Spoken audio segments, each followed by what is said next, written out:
റാഷിക്കല്ലേ വരണേ? എന്താണ് ആളൊരു മൂഡ് ഓഫ് ആണല്ലോ. ഇന്നലെ തൊട്ട് ശ്രദ്ധിക്കാൻ ആളെന്തോ ഒരു റാഷിക്ക.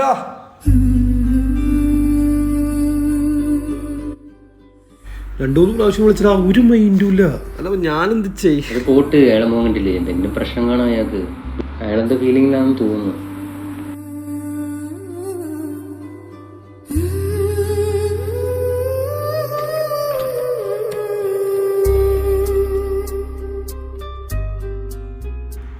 എന്താടാ അത് നീ വീട്ടിൽ ഇതുവരെ വീട് ഇയാൾക്കത് ആളിരിക്കുന്ന കണ്ടൂടെ? ഇന്നലെ ഹിദ്ദയിലുണ്ടായ വാഹനാപകടത്തിൽ കൊല്ലപ്പെട്ട മലയാളി യുവാക്കളുടെ മൃതദേഹം മദ്യലഹരിയിൽ അമിത വേഗത്തിൽ വാഹനം ഓടിച്ച പ്രതിയെ പിന്നീട് പോലീസ് അറസ്റ്റ് ചെയ്തു. അപ്പോ നമ്മള് ജീവിച്ചിരിപ്പില്ലേ?